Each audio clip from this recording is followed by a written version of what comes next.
This is a presentation of Northeast Streaming Sports.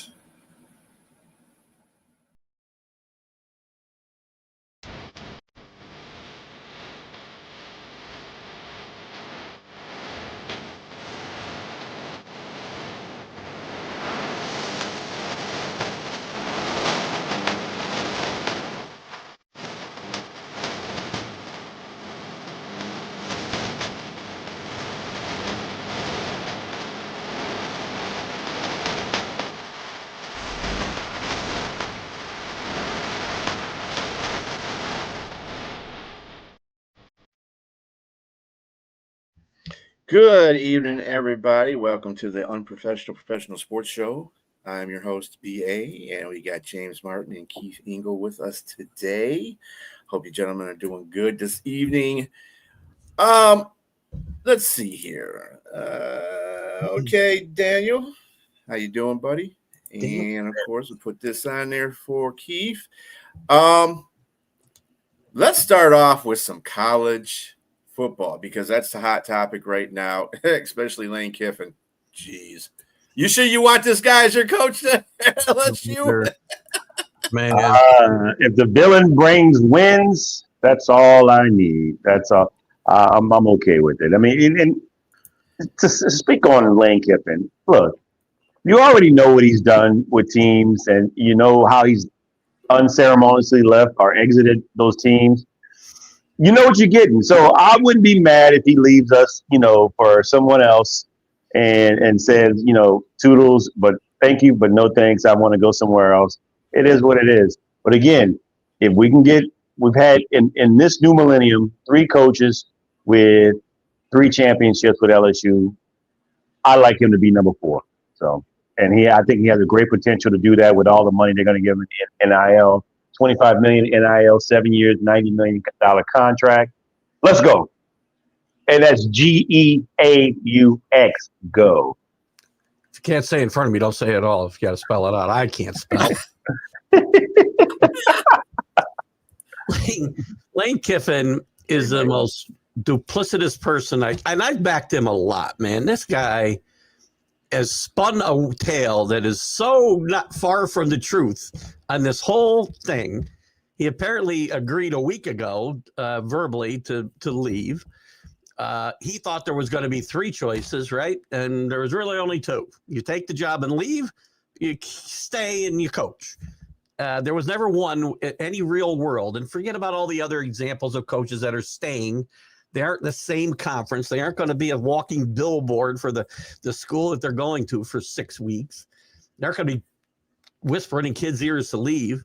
But Lane Kiffin trying to make Mississippi look like the villain in this whole thing is hilarious to me. And I've done a lot of defending of Lane Kiffin. I can't do it anymore. He's a great coach, great football mind, and he'll win games at LSU. I don't know if he'll win championships. For him to say, we had a great chance to win a championship this year. They should let me coach. That's the best chance for it to happen. Well, then why are you leaving? Because you're saying it's a better chance to win at LSU, just like Brian Kelly said. It's not about money for him. I don't know what it's about for him, quite frankly. But then to throw the kids under the bus and also say, well, they met with the AD and he said no to them. And now the players are going, hey, hold on a second. I don't remember any of these conversations happening. Lane is who he is, right? And these things are going to happen. This is not the last time this is going to happen unless the NCAA's got to find a way to fix this. I don't know what the answer is. But Lane Kiffin, all you need to know is a guy like Rick Pitino is speaking up and saying that Lane Kiffin handles this situation about moving on horribly. Well, Rick Pitino, he blamed the NCAA with the timing and all that. But, if Rick Pitino says this is bad, and Rick Pitino's the worst guy for jumping job to job, he's worse than Lane Kiffin. But they win. You got to put it on both people, though. Entities. Both Lane Kiffin and the NCAA as well. Lane Kiffin just taking advantage of what the situation is with the NCAA, but he understands. Look, he's talking now. One person if he didn't tell the truth about the kids, one person he's not going to lie about is both Pete Carroll and Nick Saban. They both advised him to take the job. his right is to go. You're 100% right, James. Although he's in a better situation, probably, I think, at Mississippi than he'd be at LSU because the leash isn't going to be quite as long at LSU. Sorry, what did I say? LSU. My problem isn't that he took the job. That's his right. His contract says he can leave. Pay us this amount of money, you can get out of here. Just like almost every other coach. I'm okay with that. It's the way he's going, the way he's trying to make the university look like the bad guy here because I wanted to stay. In what world? If I'm LSU, I don't want him staying, much less Mississippi. I don't want him winning a championship at Ole Miss. Well, maybe they do want it because he would be that walking advertisement for LSU every time the camera was on him. You'd be wearing everything but, LSU garb probably. But this is the nature of the business, Keith. This won't be the last time. No, and it won't be just with Lane Kiffin. I mean, this is going to disappear, and there's going to be another coach and some other university, and it's going to happen. And I'm just saying, look, until they get those things fixed, where all the first day signing, the transfer portal, all that stuff goes the NFL way. If it goes that way, it's going to be a lot better for everybody. But in this situation, it's ugly because two things are right here. I mean, you got a coach wanting to go to a program that has probably a better recruiting situation and better NIL money there too.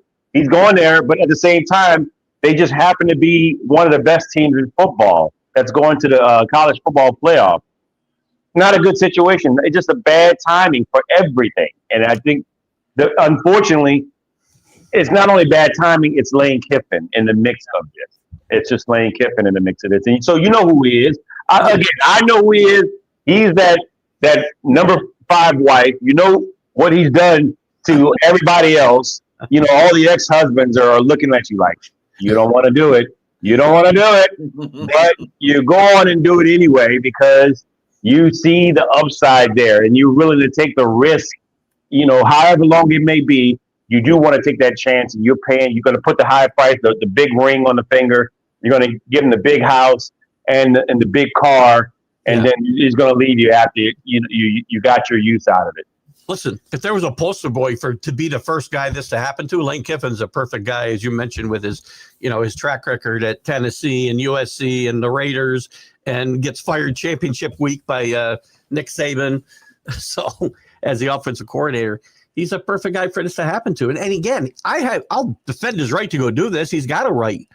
But, we get on the kids for not being loyal and entering the portal. These coaches just come and go like. It's not on the kids, man. Come on. You don't have to do that. And he also threatened to take all the coaches, too, as well. If they told him that get on the airplane now or don't even think about coming here. I mean, wow. He's like, you don't know. He did. He basically told him, you don't know who's coming in here to coach, and you don't know if you'll be safe. And if you don't come with me now, well, I won't promise you a job. Come on. That's all that was all trying to arm twist so he could stay and coach. In no world was he ever going to be allowed to stay and coach. And people are going to say, well, the guy at James Madison can stay, and the guy at North Texas can stay, and this one can stay.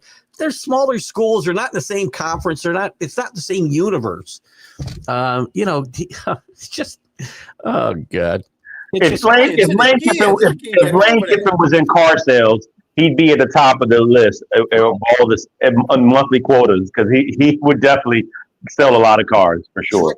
He's Ricky Roma in Glengarry Glen Ross. Let me tell you. People, you got to reference and tell people what that is. I know what it is for sure. If you're in sales, everybody knows what that is, and it's a great play turned into a great movie. And by the way, he wouldn't have just been Ricky Roma. He also would have been stealing the Glengarry leads as well. He would be stealing the good leads. It's a great. Anybody who hasn't seen that, if you're in sales and you haven't seen it, you're making a huge mistake because first place is a Cadillac, second place, second set of steak knives, third place you're fired. I worked like that. What makes that movie even better is that it's showing the shiestiness of that sort of business anyway, and where it's at. With the what is it? The 2 weeks. What is that? The real estate. Share. Home share. What is it? Travel. What is it called? Timeshare. Yeah, timeshare. Yeah. Oh my goodness. Funny stuff. But That's Lane Kiffin. And you know what? Good move by Ole Miss, getting out in front of the coaching thing and hiring not an interim coach, but a full-time coach on the staff. You know, they got out in front of all the other nonsense, and they'll probably keep more kids and more coaches because of it. I'm going to have to disagree with you there. This is where I'm going to say. If you want to win a national championship right now, it's a right move. Yes. In the short term, they had to make this move because they had nothing in place. Right. They didn't have anything else. They were putting all their eggs in one basket for they were putting all their eggs in one basket for Lane Kiffin. And they were calling their shot with I mean, they could have got John Summerall. They could have been a mix for him, but they were tied to Lane Kiffin. And sure. Yeah, I mean, we'll see. I mean, but Tulane is definitely a lot better than what they were with this particular coach. I mean, we'll see. Louisiana was a lot better off, too, with the previous Florida head coach, and look what happened there. So he looks to me like to be a clone of I've already forgotten his name. What the hell's his name? Who's the coach they fired? Florida. Florida? Oh, you always said his name, too. That's funny. His name like every 5 minutes. Now I can't remember his name. Oh my, never mind. It'll come to me. Billy Napier. Yeah. John Summerall, who is a fine coach. It looks to me for Florida to be like Billy Napier 2.0. Thank you, Michael. Michael's got a new job for Billy Napier. Maybe he'll post that too. He's being recruited by a huge school here in the Northeast. I think it's in the Northeast. But the full scope, though, of the coach, the defensive coordinator that's become the head coach full time, that's going to change everything. I mean, their whole game plan was offensive. There, Charlie Weiss Jr. is still there as the offensive coordinator, so that will have some cohesiveness for this team. Wait, you sure he left?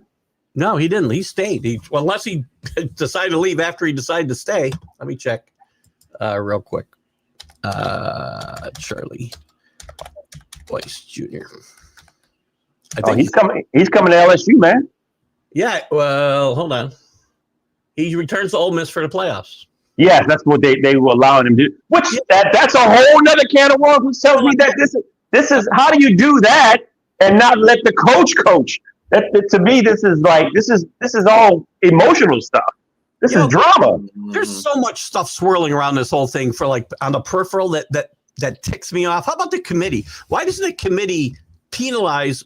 And I don't want them to penalize these kids, by the way. I don't want this. It's not their fault. 2 years ago, they penalized Florida State for losing their starting quarterback. All they did was go undefeated. The rest of the kids, there was a lot of other kids on that team besides the quarterback. I understand he was a key to the team, but still, they gave him no chance to compete for a championship. I thought there was a chance this committee not would drop them right now, but put them in a position maybe to fall out with the results this weekend, but they moved them up. They moved them up, yep. Lane Kiffin leaves. So it's very interesting that they aren't consistent either. To me, if an important cog of your team, you said 2 years ago, an important cog of your team leaving is that important that we can't let you play for a championship. Why is a coach not leaving, falling under the same blanket?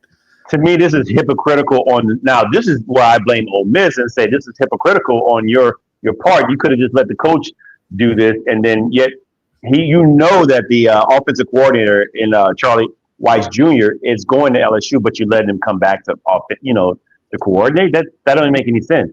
When he plays in Chambliss's ear, he'll be saying the whole time, he says, we're going to be running this at LSU all next year, so get used to it. and then to the wide receivers and the running back, yes, Lacey, everybody, they're come on over here. They're recruiting them, yes, for sure. I'm surprised that, if he's already decided I'm going to LSU, that, they let him come back. He probably should have kept his mouth shut. I'm not saying he didn't and not say he was going, right? So right.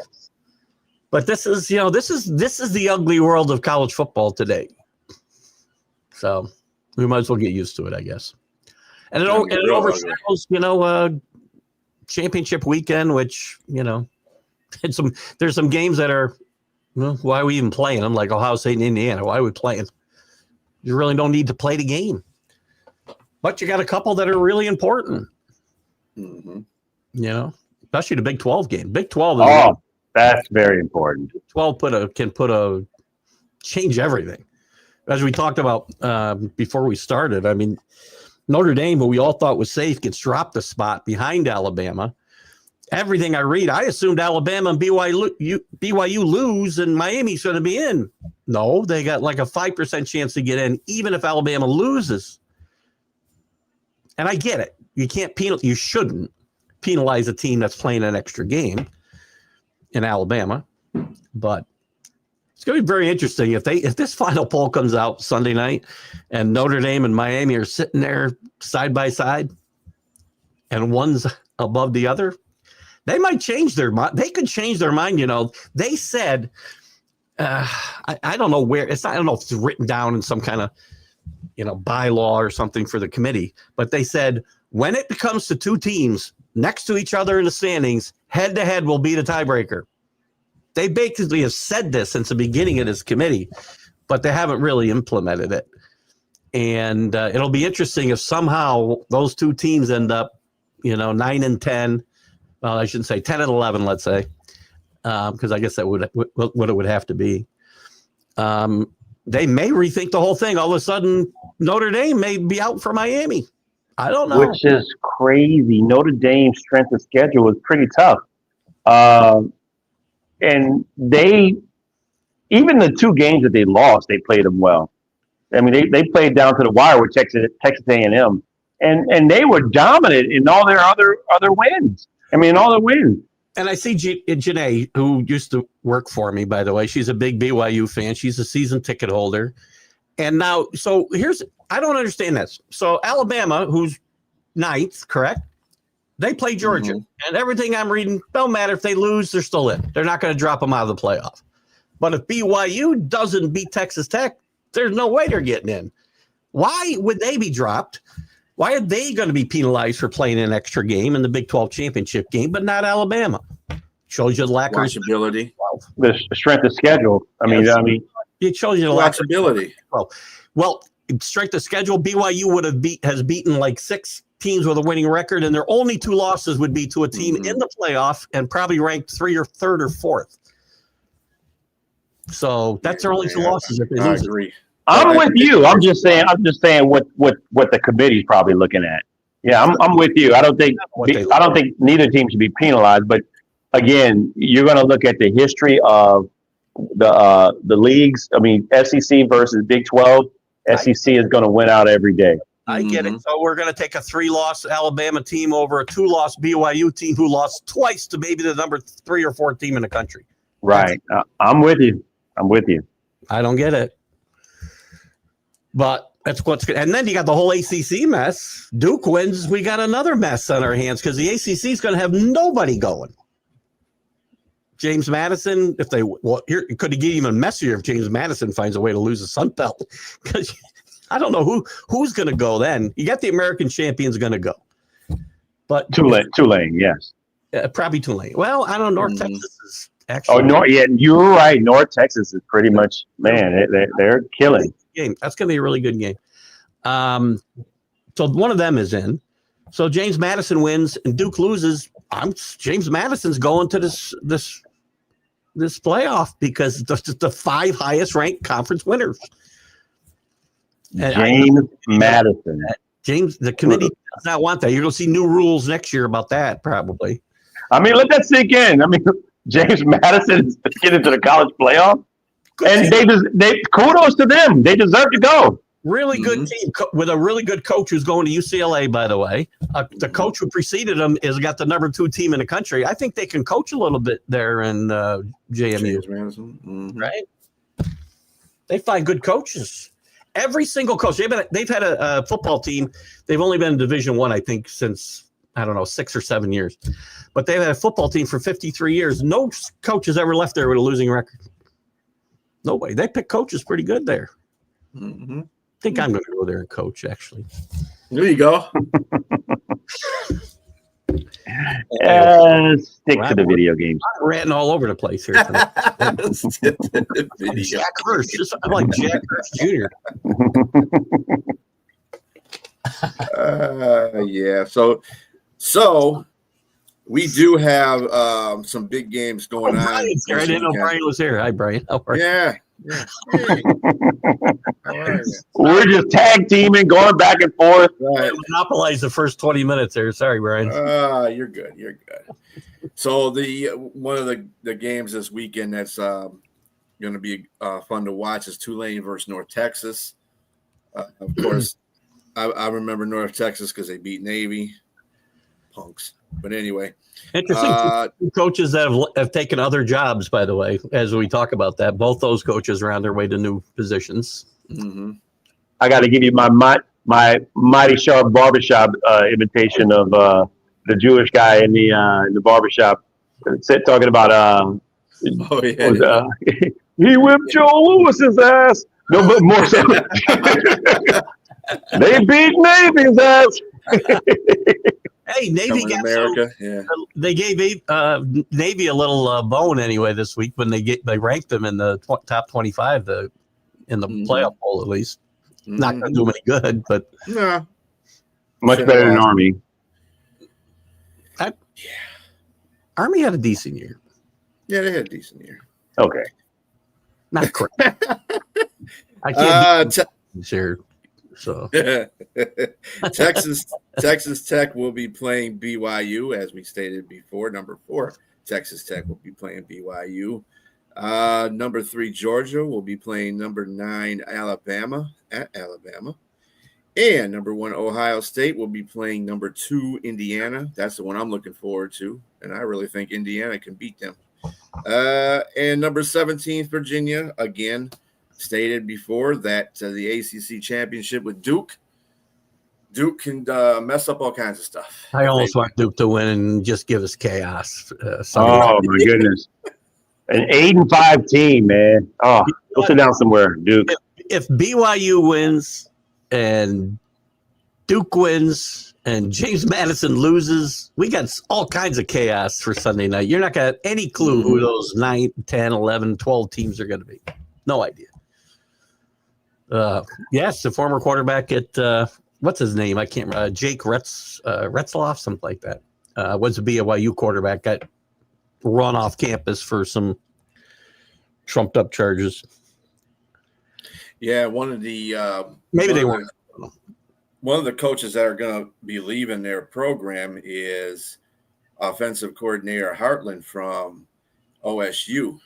And a 5-star receiver, it was going to go to OSU, but finding out that Hartland is going to be coaching elsewhere, he kind of did a U-turn on that. He's like, let me think about that. Because, that was the guy that recruited me. And if he ain't there, why am I going to be there? So that's what happens. What school is it? Hardline coaching? I forgot.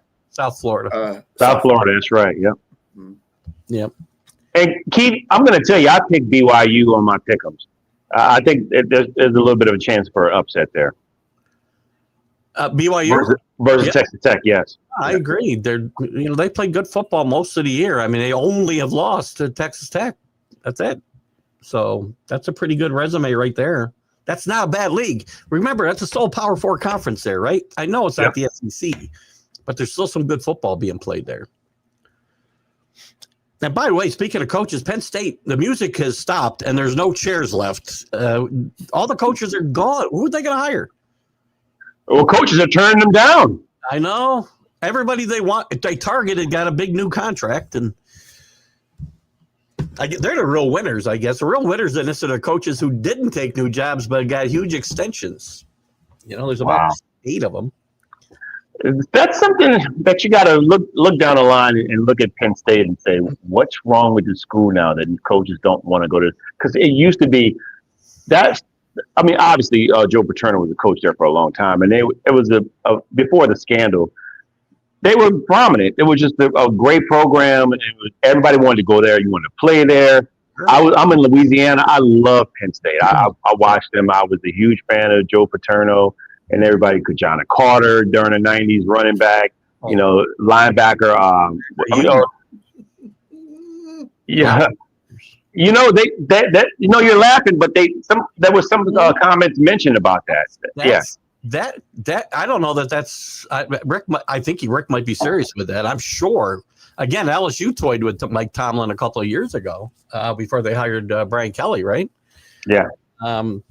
That might be a place. Tomlin's got to be getting tired of where he is. Well, Ben Roethlisberger came out and said today that I read something about that.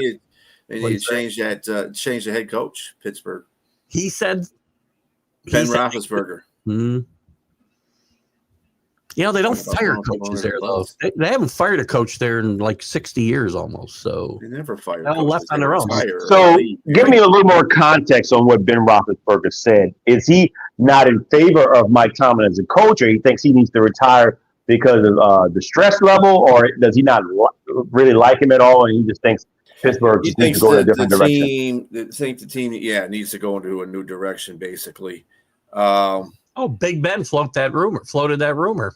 Yeah, that Rick talked about. I see. Yeah, and James Harrison's in that conversation as well. So I mean, it wasn't necessarily anything bad to Mike Tomlin. It was just like the Steelers just need a change at that position, head coaching position, and because he thinks that he said that he thinks that Mike Tomlin is burned out, and that's the reason why they're there. He positioned it as maybe it's time to clean house. I like Coach Tomlin. I have a lot of respect for Coach Tomlin, but it would probably be best for him too. That's what a lot of titles and I'm looking at certain comments. I'm looking at these people bringing up saying like it's probably best that they part ways for both teams, for both the coach and the team. James Harrison's a little more straight to the point. He said Monday something has to be done and added that he doesn't consider Tomlin a great coach. That's a little more direct to the point. If you Harrison doesn't never cut corners, and when he talks, that's for sure.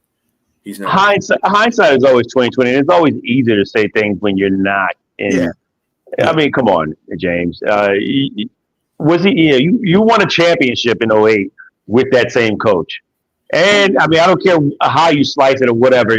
You still got to lead men, and you went to 2 Super Bowls. You lost one. You won one.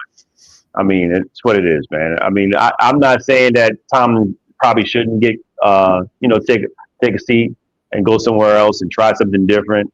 But I'm not going to be. I don't like former players to come out and speak like that against their coach, man. It's what it is. I mean, if it's something that you have a problem with, just leave it in house. I mean, but again, that's James Harrison, though.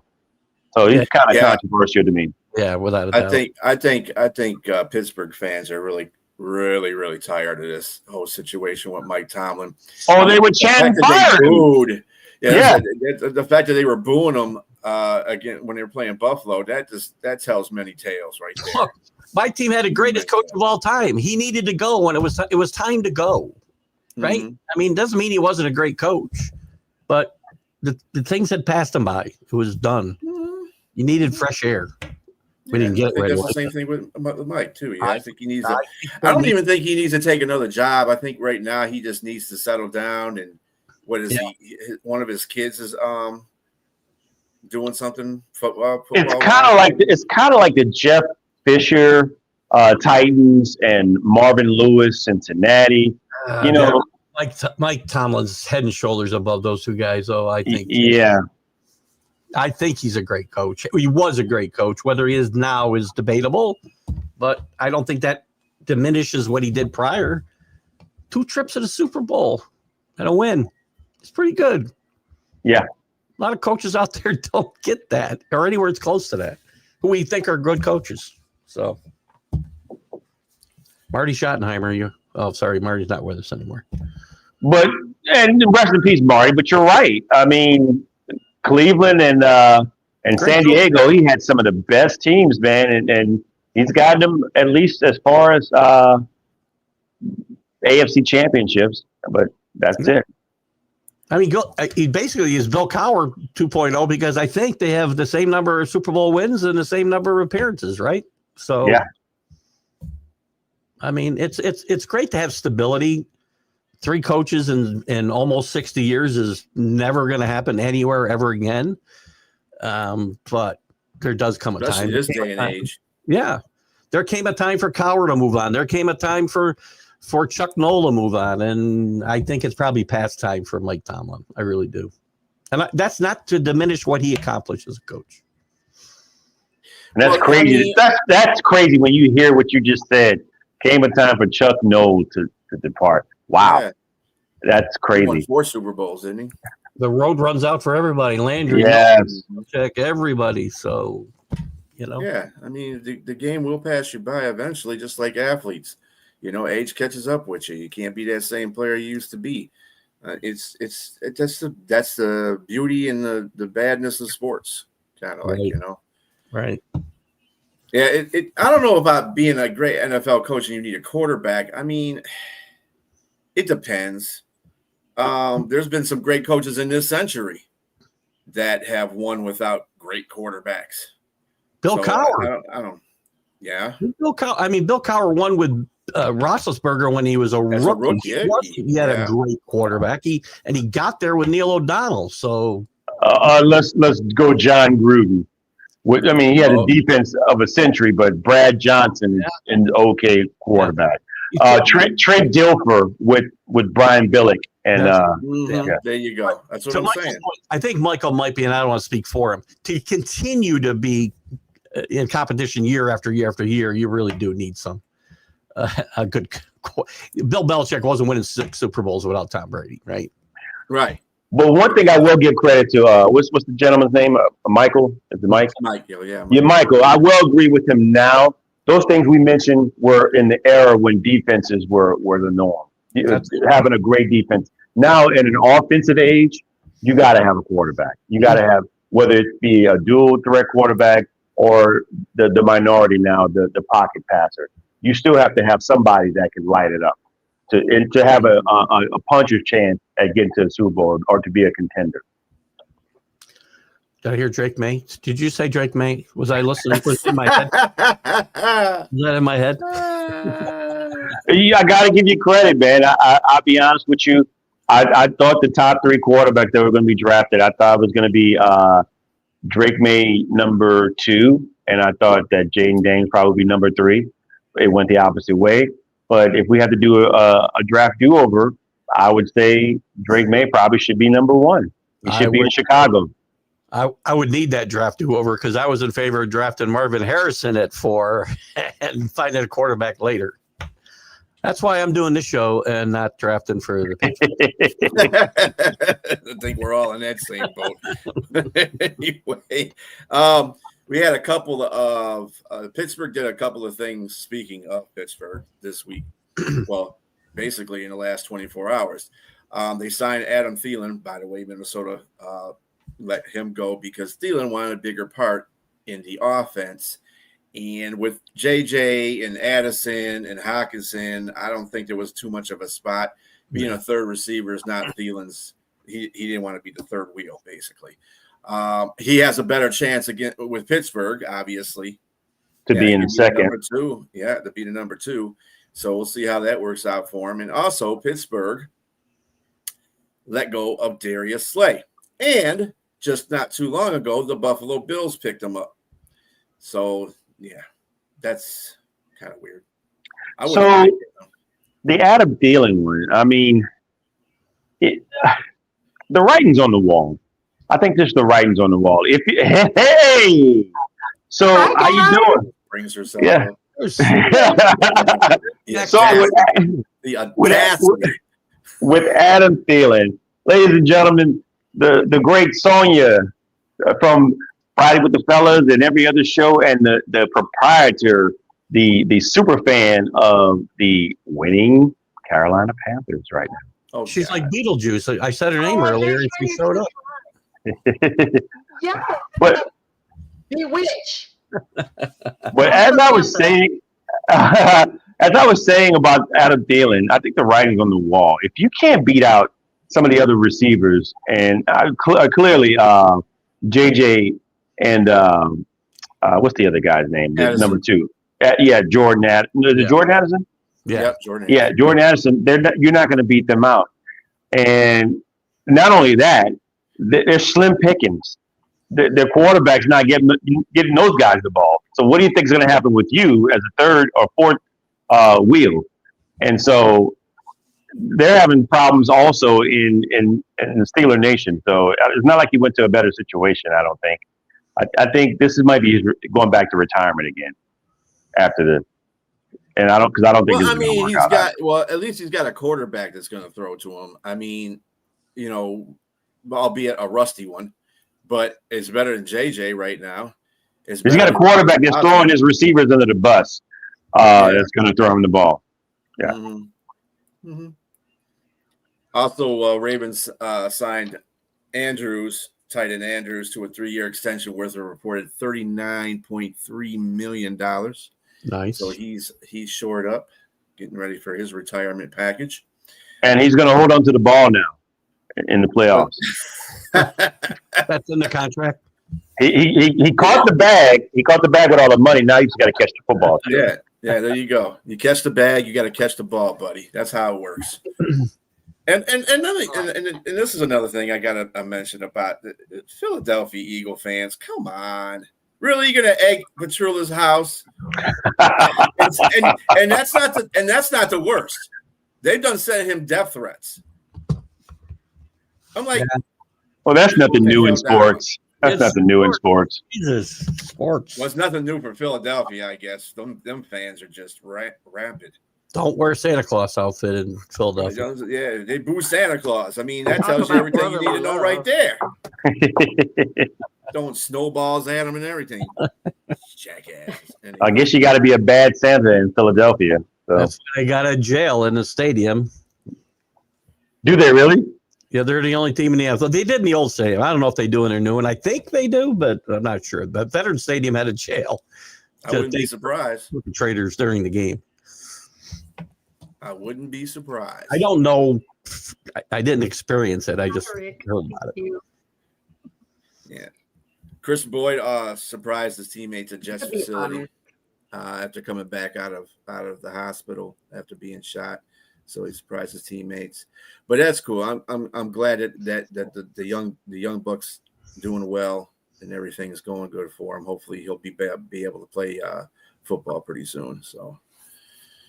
Absolutely. Back at it. You guys mentioned Adam Thielen.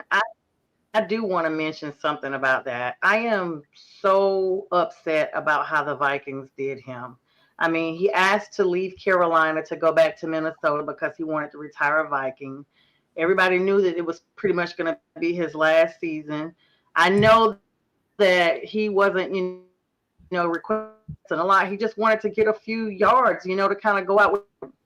We literally have like 5 weeks left.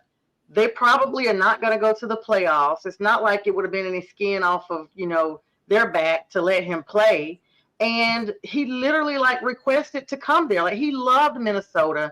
And all he asked was for a few little repetitions here, just a few yards to get on TV, end it out, retire a Viking. Now he's instead of just going ahead and saying, okay, or trying to work it out, they were like, we're just going to give you permission to just go look elsewhere. That was just so, I know there's no tears in football, but I just was devastated, especially because I love Adam Thielen. I'm a Thielen fan from when he was with the Vikings. Then he came to the Panthers, and he's just a really cool guy. He didn't deserve that. To be fair, okay, he wanted to be a prominent figure in the offense, which wasn't going to happen with JJ and Addison there in the first place. Second place, they have a quarterback controversy going on there with every quarterback that they put in behind center. So, and nobody's getting the ball, not even JJ. JJ's having a hard time getting the ball himself. So why would you this? I think they did this out of respect to Adam Thielen, to tell you the truth. I think they did him a solid. They said, he wants to be a prominent person on the offense. They Pittsburgh said, hey, we'll take you because we need a number 2. They don't really have a number 2. And that's basically, you got your 1 and 2 now. And that's good. You're going to go out, pretty much on the top. He knows he's going to be retiring after this year. He just wants to be part of something. He's not part of anything in Minnesota right now because Minnesota's not a part of nothing right now. Their quarterback situation is tore up from the floor up. So they weren't going to come back to Carolina. Bryce would have targeted him. And he said he wanted to be part of a team that has a playoff possibility. And so far, so good with my guys, you know. Well, I mean, hey, playoff possibilities there with Pittsburgh too. So I mean, yeah, they always anything can happen. Yeah, so I mean, they always go to the wild card, and then go to the couch, and go home, and then go home. Right? Yeah. And then the thing about him leaving the Carolina Panthers was actually a good thing for the Carolina Panthers because it put their 2 young receivers out there that they needed to get, especially Xavier. He needed to get himself right, and he's been getting right. And Tate, dude's phenom, so he's going to be fine. So actually, him leaving that situation helped your receivers out, your young receivers out. So that's good. I mean, I don't know if I would want to add him back onto the roster. He'd be a third wheel. He would be a third wheel on that roster because everywhere he would go. Xavier hasn't been that solid. So, and Xavier's been battling a hamstring injury since the Falcons game. So it's a hit or miss with him. So we probably could have used him as a number 2. He wouldn't have been a number 1, but we would at least got him some play time. That's all I was saying. Your number 2, I think, would be was it Coker? Yeah, Coker. Coker's number 1 in my book. Let's be clear. No, he's not number 1. He's not number 1. Did you see how he balled out last week? He did, but the rookie's your number 1. McMillan is your number 1 for sure. Well, yeah. T-Mac. Yeah, good. That's your number 1. I agree with Rick. He's better off with Rodgers. I mean, we all hate to admit that, but he's at least a pliable quarterback that's going to get him the ball. I mean, that's just the way it's going to – as a number 2. So – I think you should put the word more viable, actually. I don't know that he's more viable. But more viable. More viable. There you go. Right now. There you go. I don't know what's going on. Well, hey, if you stop Jonathan Taylor and he's played some defenses, that's just what's going to happen. I mean, Houston is pretty good. I mean, he got 85 yards against Houston, but they still pretty much stopped him. You know, a big 4th and 1 and late in that game, it's a 1-score game. They don't give the ball to Jonathan Taylor. They put the ball in a hurt Daniel Jones' hand. These offensive coordinators have to be the smartest guy in the room. And how about you just run the ball up the gut with your best player? Your best player's got to touch the ball in that situation. Yes, that's just what it is. Even if he gets stopped. Or just do the opposite, because that doesn't work for the Lions because their interior offensive line is crap. Yeah. So you don't run it up the middle where everything is not being blocked. I don't mean necessarily up the gut. I mean, you give it to you get the ball in the hands of your best player. Yeah, well, and you have to call a play to do that too. That's the point I'm trying to make. So. Just can't be Daniel Jones, who I've got a lot of respect for. But he's not supposed to try to win the game for you. No. It needs to be definitely Jonathan Taylor. Sure. But I mean, his numbers overall, to Michael's point, Jonathan Taylor's not the problem here. He's averaged almost 6 yards a carry this year. Yeah, so that's pretty damn good in the NFL. He's been awesome this year. Nobody can stop a run. Jesus. Speaking of Buffalo. So what games are we looking forward to this weekend? Because I know, my game's coming out tomorrow. I don't know. Panthers are on a bye. We deserve it. Yes. Panthers house.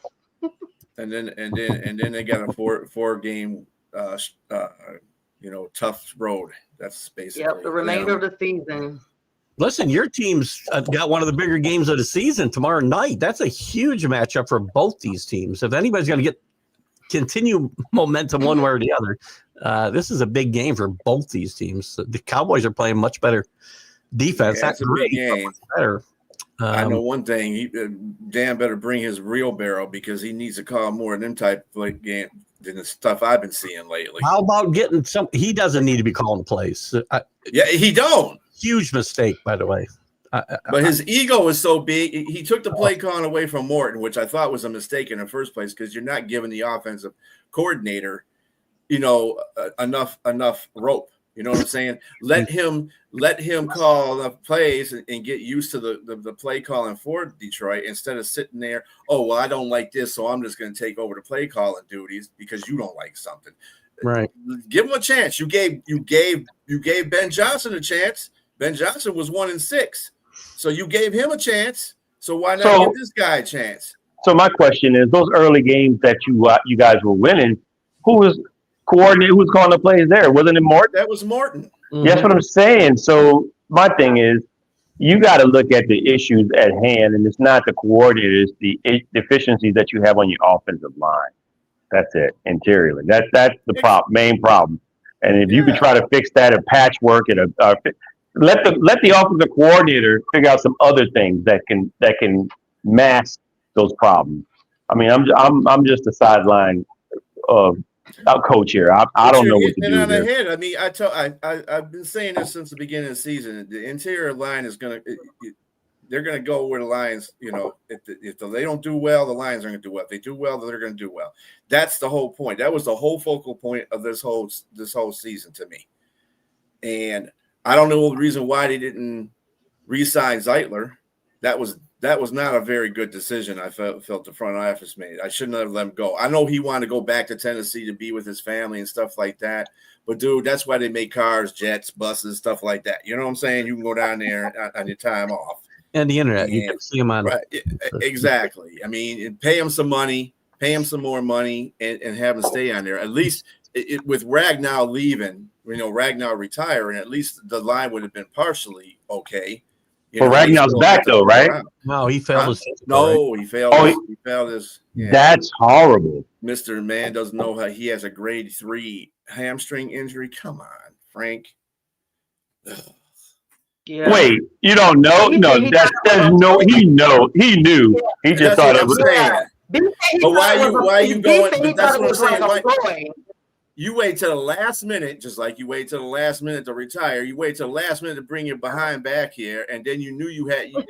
You can't tell me you did not know you had a grade 3 hamstring or a hamstring issue in general. Unless he got it on the team. Unless he got it trying to get to that last turkey wing on the table, like before somebody else grabbed it. On the way getting out of retirement. I don't know. That's what happened. Anyway. You said that's what happened to you? It was a career-ending injury. It was a tragedy. He's retired now. So. He's all on those cruise waters. That's right. They put him back in retirement again. They put him back on the shelf. Said thank you, but no thank you. That's horrible. Yes. A lot of big game in it. Go ahead, Keith. Go ahead. I was going to say Colts Jaguars is another one that's a huge matchup. The Colts need to right ship. Jaguars, surprisingly, have continued to find ways to win. I don't think play great football, but they're finding ways to win. Aren't they leading the division? Well, they're tied. I don't know what the tiebreaker is, but well, this game will definitely tell. Just to be it right here. Will be part of it. Yep. Yeah, I think this is where we're going to see Jacksonville for who they really are, actually, because they're playing a good team, very, very good team. And that division is anyway. But Houston, Houston, I mean, Duval. They may be Indianapolis, and then they got a big game themselves. Houston, they got to play the Chiefs in Kansas City, and they're only a game. Yeah. Is that a big game? Is it a big game, really? I mean, for Houston, it is. They can shake up that whole division if they win. Indianapolis beats Jacksonville. They're still in a wild card hunt too if they win. And no, my point is Kansas City has been losing. So has it become a big game is it a bad deal for the Texans? The Texans defense is they just gave up 31 points, Kansas City to who was it? Who beat them? Dallas. They gave up 31 points to Dallas. Now they're about to face a more formidable defense that might shut Patrick Mahomes down. So this is tough going for Kansas City, and it may not be a big game for the Texans. It may be just okay, we're going to beat the crap out of you and move on to the next game.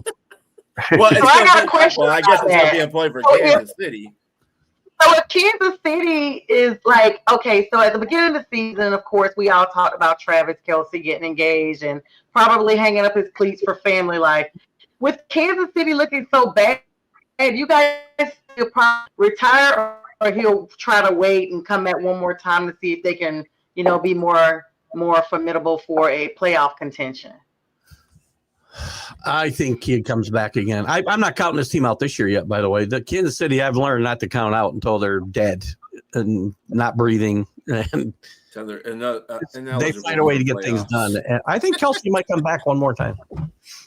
Well, they're still in the hunt. They're still in the hunt. So I think Kelsey's had a better year this year than he had last year. But they don't have no rifle for the hunt. So the Wascally Wabbit is outrunning them. They have no weapon to take them out. The hunt is over. Oh, if they're Elmer Fudd, then they're done. They are done. You still have to run the football in the NFL. They can't run the football. That's their biggest problem in my mind. Yeah, They are I don't want to very, bring up very the quiet. mascots in this one, Texans and the Chiefs. They have ugly history. Put it that way. They better draft Jeremiah Love. Historically, in real life. So you don't know. But I mean, the Texans. Actually, the Texans and the Lions are pretty wicked enough. They're both in number 8 spot. They're both 7-5. They both have games they need to win. Mm-hmm.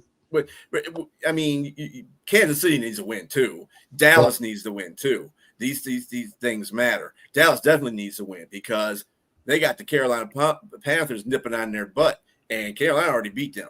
So if they lose, guess who gets to jump over? So there you go. So I know we have about 8 minutes left, but have you guys seen the basketball? Any basketball news of the Chris Paul situation and the Giannis Antetokounmpo situation? Yes. Mm-hmm. I haven't heard. I just text you guys that Chris Paul got released. I text you guys since y'all been on here that Chris Paul got released. The Clippers came out and made a statement. And they just was like he's out of there. Like what all happened? I missed it. What's up again, Danny? So the situation with Chris Paul is that he hasn't been talking to Ty Lue.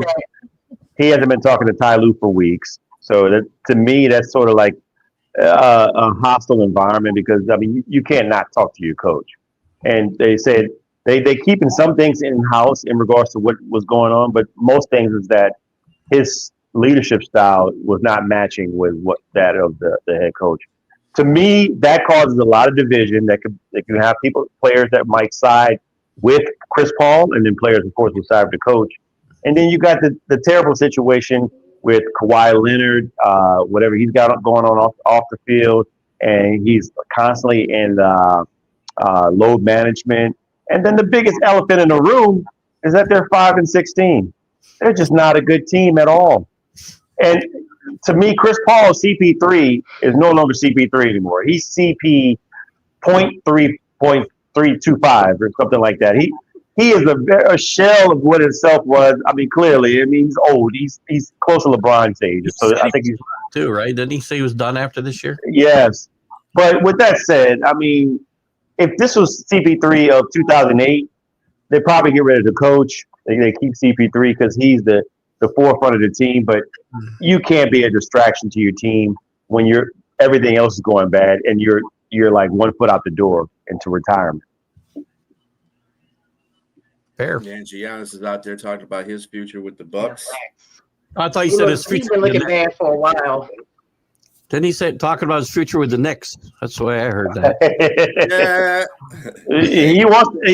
He said he wants to sit down and talk whether or not he wants to stay or go somewhere else. Look, they talked both the not Lawrence Frank, that's the Clippers. The GM here and the organization in Milwaukee, including Doc Rivers, had him. Let me see, maybe. But again, as someone who's probably going to be a leadership role, that's it. I mean, he may give you a steal or two here and there, maybe a 3-pointer, get a few assists, but the triple-double guy is gone. That's not going to happen anymore. that he could be good for like this to spell what's his name off the bench. But with that said, Giannis Antetokounmpo, for sure, his situation is just that he was talking to staying. He was talking about leaving last season and going somewhere else, and they talked him into staying. And now they're not winning out. They just lost to the Washington Wizards. They lost a 16-point lead, and he's got Bobby Portis and what's the Kyle Kuzma as his next guy in line. That's not championship winning there. No. So I think he should go. That being said, OKC Thunder is 21-1. They are just playing lights out. Lights out. And wait a minute. Wait a minute. 17. Oh, go ahead. Go ahead. They don't have Jalen Williams yet either? No. Ooh, scary. Is it Halloween all season? Do you think they'll beat the all-time record? I thought about it. That's going to be hard, but I think they can. But my question is, do you want to? Do you want to become the 73 win Golden State Warriors? Do you want to become the 18-0 New England Patriots and lose the big one? I don't know. I don't think I want to have that target on my back and not win it. You know what I mean? I think I would rather be like save some of that energy and have like a 60, 70 plus win. I mean, you can't help but win if you're winning. It's just what it is. But I think like Jack would tell you, those teams probably were exhausted too. But it is what it is. You win that many games. Jordan, their team wasn't exhausted. They won 72 wins in 96. Yeah. And they killed the Sixers. This is a young team too. This is a really young team. Yes. Yeah. So hey, I think they can do it. And you were saying something about the Pistons there, right? Shut up. Yeah, whatever. They're 17-4. And they beat the Hawks last game, so they're good. That's okay. Yeah, I mean, the Pistons are really good right now. Pistons are very good, I would say. Yeah, they're good. They're not OKC good, but they're good. Oh well, nobody else. Nobody's OKC good right now. And I think the problem is, who I would think would give them a run for their money in the playoffs if the player was healthy would be the San Antonio Spurs. Wembanyama, forgive me if I jacked that name up. Victor, I'm just going to call you Victor, sir. If he can stay healthy, man. The problem is guys his size and guys with that limbo body throughout the NBA, they haven't stayed healthy. Guys with that tall frame and they're lanky like that. Kristaps Porzingis, no, never. Sean Brady, you can look at a lot of guys who were slim like that. They were fragile, man. They just did. And I hate to say this about this kid because he's the real deal. He can do everything, but stay healthy. And that's availability is the best stability. That's right. Yeah. Speaking of which, your boy in New Orleans. Please. When does the show end right now? I don't want to talk about it. I told y'all last Friday. Didn't I say it? Keith, you probably didn't see it. Me, J Train, and B Striller were on Friday with the fellas just last Friday. And I literally brought up the conversation. Does the Pelicans need to go ahead and move on while he's healthy? Because we already know every season he gets injured. And we had a little discussion about it. And I was like, because y'all know it's coming. He's going to get hurt. Oh, my God, it wasn't even a week. You spoke. I always wanted to bring him to New York. I don't want him in New York. He's hurt all the time. And I would see the show live, by the way, if you guys would do it at a reasonable hour. Geez, I'm in bed like 2 hours at a time. It was 9 p.m. All right, Jack. I only been in bed an hour. Right? You're tired. You don't do nothing but travel and sleep. You can stay up to 9 o'clock, sir. Are you taking Geritol, Keith? I take he don't need it. He's too young. Gallon at a week. Right. Yeah, you're not Jack's age. Come on. He takes Bourbon tall. Getting close. Jack's getting back into life with the pins. Oh Lord. I'm just kidding. Wow. Here's a picture I didn't need in my head. Yes. I'm just, Jack, if you're watching, I'm just kidding. Jack, if you're watching, I'm just joking. Jack is like probably the most spryest, oldest guy I know. Yeah. Yeah. He's like 7 feet tall too. I know that. He got himself a new car for his birthday. Yeah. What? He got him a Subaru. He got a Subaru, right? Something Subaru, I forgot what it is. Jack I gonna be forgot. 130 A Forester. He got a Forester. Forester, that's it. Yeah. Yeah. He gonna be he 130 years old driving that car. I know all Subarus have all-wheel drive, and I asked him, Jack, you like the all-wheel drive? He's like, I don't know anything about that. I just got the car because of color. And drive. It was new. Right. Anyway, on that note, we will leave you, good people. I am BA. We got James Martin and special surprise Sonia and Keith Engel. Keith Engel's got another show coming up. Yes, sir. Make sure you take turn in that. And everybody, have a good evening. And I got my show at 9. I'll see you guys at 9. Forgot me.